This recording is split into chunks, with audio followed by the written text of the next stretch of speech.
जय श्री कृष्णा, राधे राधे जी। 25 मार्च 2025 मंगलवार चैत्र माह के कृष्ण पक्ष की एकादशी को पाप मोचनी एकादशी कहते हैं। इस साल पाप मोचनी एकादशी व्रत 25 मार्च 2025 मंगलवार को किया जाएगा। एकादशी तिथि प्रारंभ 25 मार्च 2025 प्रातः 5:05 पर से प्रारंभ। एकादशी तिथि समाप्त 26 मार्च 2025 प्रातः 3:45 पर समाप्त होगी। व्रत का पारण 26 मार्च 2025 को दोपहर 1:41 बजे से शाम 4:08 तक कर सकते हैं। पाप मोचनी एकादशी व्रत की कथा इस प्रकार है। प्राचीन काल में एक चैत्ररथ नामक एक अति सुंदर वन था। इस वन में देवराज इंद्र, गंधर्व कन्याओं, अप्सराओं तथा देवताओं सहित स्वच्छंद रहते थे।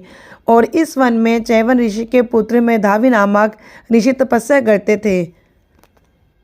ऋषि शिव भक्त था तथा अप्सराएं शिवद्रोही कामदेव की अनुचरी थी।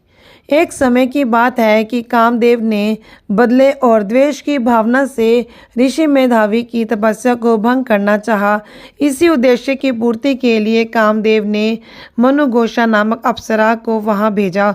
उसने अपने नृत्य गान और हाव भाव से ऋषि का ध्यान भंग किया। अप्सरा के हाव भाव और नृत्य गान से ऋषि उस पर मोहित हो गए। फलस्वरूप ऋषि मंजुघोषा के साथ रमण करने लगे और उन्हें दिन और रात का कुछ विचार नहीं रहा। दोनों ने कई साल साथ साथ गुजारे। एक दिन जब मंजुघोषा ने जाने की आज्ञा मांगी तो ऋषि ने उसे रोकना चाहा। तब मंजुघोषा ने ऋषि को कहा, समय का एहसास दिलाया। उन्होंने समय की गणना की तो उन्हें एहसास हुआ कि पूरे 58 वर्ष बीत चुके थे। तब ऋषि को वह अप्सरा काल के समान प्रतीत होने लगी। उन्होंने अपने को रसाताल में पहुंचाने का एकमात्र कारण मंजुघोषा को समझकर क्रोधित होकर उसे पिशाचनी होने का श्राप दिया।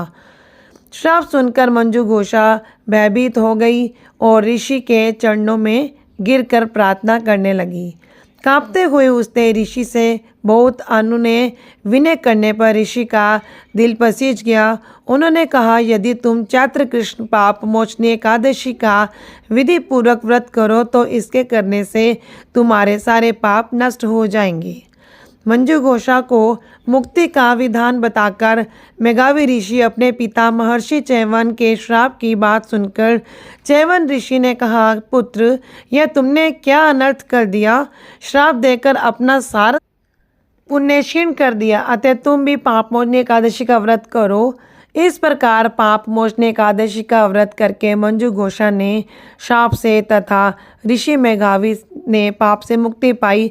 पाप मोचनी एकादशी के व्रत को करने से सब पाप नष्ट हो जाते हैं। इस कथा को पढ़ने तथा सुनने से 1000 गोदान का फल मिलता है। जय जय श्री राधे कृष्णा। बोलो विष्णु भगवान की जय।